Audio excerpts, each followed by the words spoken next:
답변을 구하기 위해 이 자리에 왔습니다. 어제 의원총회장에서 일은 전남 도당위원장으로서 할 일을 한 것입니다. 후회도 없고 미련도 없습니다.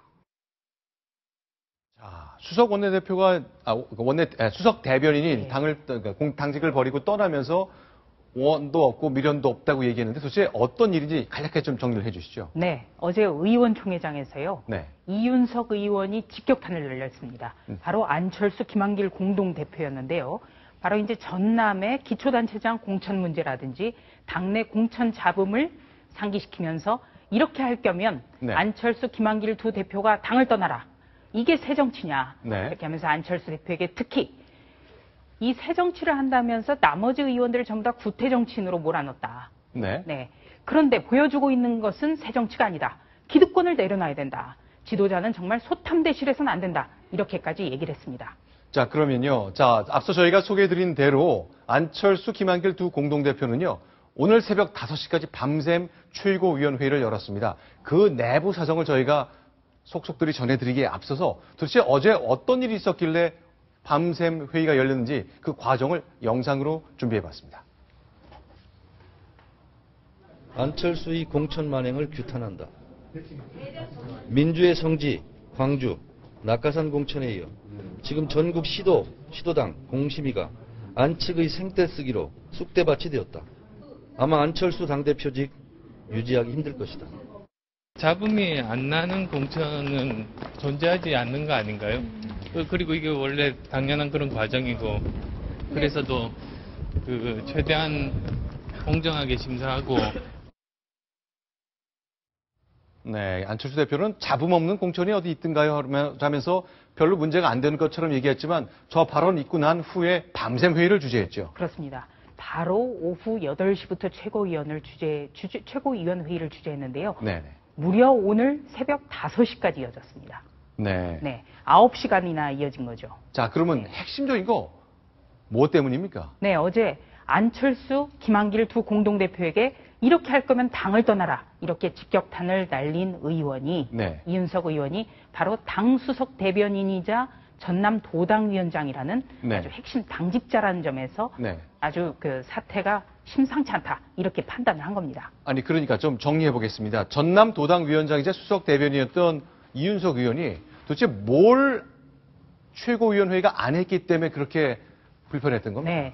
바로 이제 지방선거라든지요. 네. 이 총선 때에 있어서 시도당 위원장의 역할은 굉장히 큽니다. 네. 이제 전남 도당 위원장 같은 경우에는 기초단체장, 그러니까 전남의 시장이나 군수를 누구를 공천하고 경선을 한다면 누구를 어떻게 압축할 것인가 이런 거를 결정할 권한이 있는데요. 네. 이 2, 3배수 후보군을 추려서 그 안철수, 김한길 두 공동대표에게 제출을 했는데 네. 일요일에 이어서 월요일 최고위원회에서도 네. 승인이 안 됐다는 겁니다. 그러니까 이윤석 의원의 경우에는 네. 육사지방선거가 정말 코앞으로 다가왔는데 네. 언제까지 이렇게 지도부에게 맡겨달라, 생각할 시간을 달라면서 질질 끌려는 거냐. 이거야말로 어떤 사심이 작용하는 거 아니냐. 이러면서 직격탄을 날린 거고요. 아니요, 그러니까 도당위원장이니까 뭐 신안군, 뭐 다양한 진도군 이렇게 군마다 군수도 뽑고 해야 되기 네. 때문에 2, 3배수로 압축해서 회의에 넘기면 최고위원회는 추인을 해줘야 되는 겁니까? 그렇습니다. 네. 바로 이제 결정을 해서 시도당에 네. 이렇게 결정이 났으니까 빠른 시일 내에 경선을 해라. 이렇게 돼야 되는데요. 일요일에 이어서 어제도 결정이 안 났거든요. 그런데 이제 이 속사정을 들어보니까요. 이 여수시장이라든지 화순 군수 쪽을 전략 공천을 해야 된다고 안철수 대표 측 인사들이 주장을 했다는 겁니다. 지금 그 새정치민주연합은 옛날 민주당 쪽 인사들과 안철수 대표 측 인사들이 네. 공동으로 공천심사위원 등으로 지금 참여를 하고 있습니다. 그런데 안철수 대표 측의 사람들이 여수시장, 화순군수, 또 고흥군수 몇 군데를 안철수 몫으로 분류해서 네. 내어달라. 네. 전략 공천을 해달라. 우리 사람을 심어야 된다. 그것이야말로 당대당 통합 정신이다. 이렇게 주장을 했다는 겁니다. 네. 네. 자, 지금 이제 조수진 차장께서 오늘 새벽에 있었던 새정치민주연합의 최고위원회의 과정 설명해 주는데요. 서초구 염곡동에는 유대균 씨, 유병헌 씨의 장남인데 자택이 있습니다. 그곳에 그동안 아침부터 계속 체포를 하기 위해서 갔었는데 반응이 없었잖아요. 이제 문을 강제로 따고 들어가는 모습인 것 같습니다. 강제 네. 집행에 나선 거군요. 네. 예, 오늘- 소방관들이 절단기를 든 모습이 보이는군요.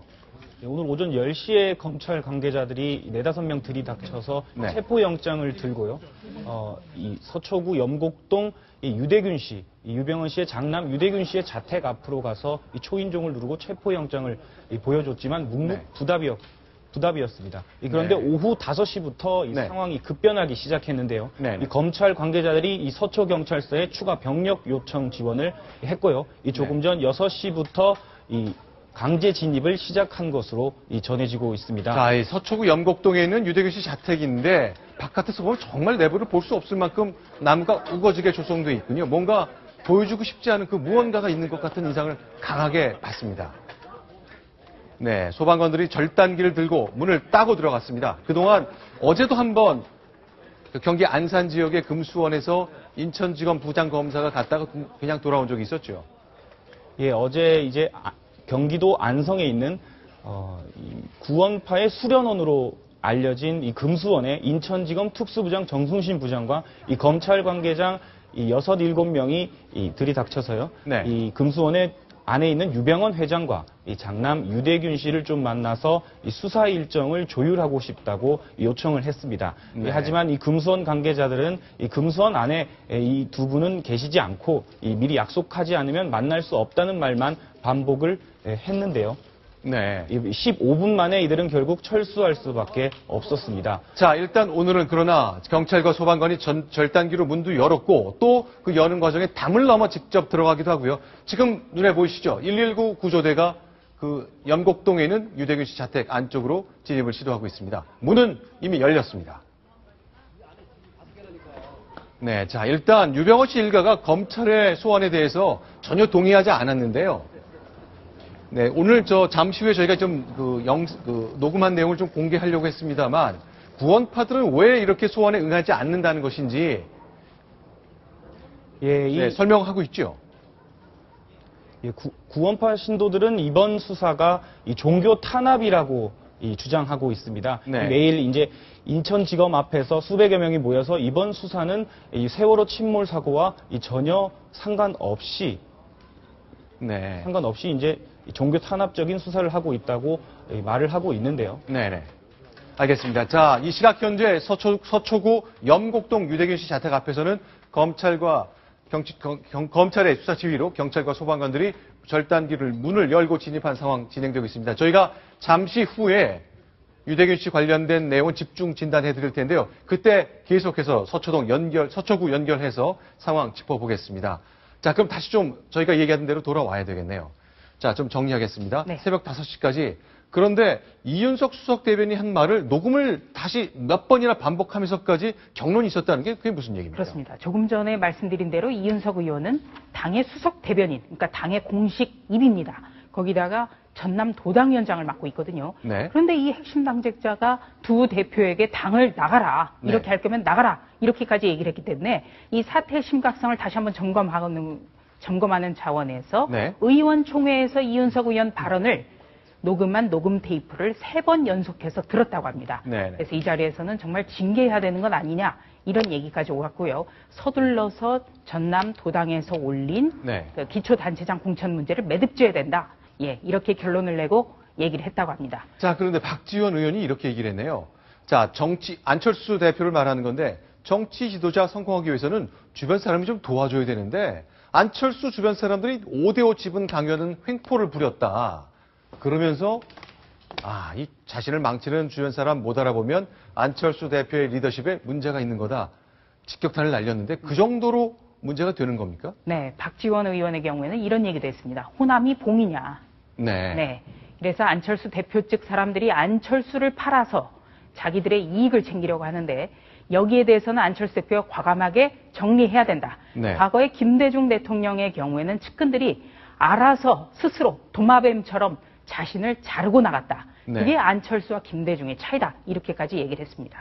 자, 그런데 정말 안철수 공동대표에게는 악재가 계속 겹치고 있는 것 같은데 오늘 전라북도 도지사 후보를 뽑는 경선에서 안철수 의원과 가까웠던 강봉균 전 의원이 떨어졌죠. 네.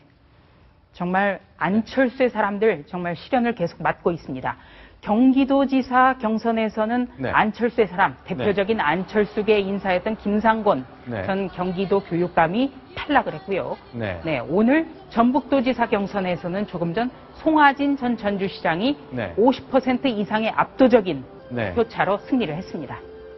자, 지금 보시는 모습 송하진 전 전주시장, 안철수의 남자인 강봉균 후보 바로 옆에 있었는데요. 네. 쓴 잔을 또 마셨습니다. 네, 송하진 후보 53.6%, 강봉균 전 재정경제부 장관 23.2%였습니다. 그러니까 아. 더블 스코어 차이 이상으로 진 겁니다. 네. 네. 자, 그러면 근데 그렇게 되면 이제 거의 정말 안철수의 남자라고 할 만한 이제 그 후보가 있는 곳이 광주만 남은 그렇습니다. 것 같은데, 예. 근데 사실 그 윤장현 후보잖아요. 네. 윤장현 후보는 전략 공천을 받아서 그 과정이 굉장히 시끄러웠는데 그쪽도 심지어 상황이 되게 안 좋다고 제가 얘기를 듣고 있는데, 그래서 이번 주에 뭐 광주를 방문한다 뭐 이런 얘기도 있었던 것인데, 결국 광주 민심 잡기 뭐 이런 걸로 봐야 되는 거죠? 네. 광주 하면 새정치민주연합, 과거 민주당의 심장입니다. 이 광주가 흔들리고 있습니다. 그래서 이번 주 내로 김한길, 안철수 공동대표가 내려갑니다. 근데 네. 내려갈 수밖에 없는 게요. 새정치민주연합, 과거 민주당 시절부터 네. 민주당의 가장 큰 공식 기념일 바로 5월 18일입니다. 광주 민주화 항쟁이 있었던 날이고 네. 또 여기서 광주 정신, 민주화 정신이 싹 튼 곳이기 때문에 5월 18일 날 내려갈 거냐 아니면 그 전에 내려갈 거냐 선택의 차이만 있었을 뿐인데요. 네, 네. 미리 내려가서 광주의 오피니언 리더들 그리고 시민단체, 종교계 인사들을 그룹별로 만나서 윤장현 후보 전략공천에 대해 설명하고 네. 또 그 과정이 매끄럽지 않았던 부분에 대해서 사과를 하면서 지역 정서를 다독인다는 보관입니다. 아, 그러면 안철수 공동대표가 광주를 내려가게 되면 광주 시민들 앞에 사과를 할 계획도 잡혀 있다는 거죠? 그렇습니다.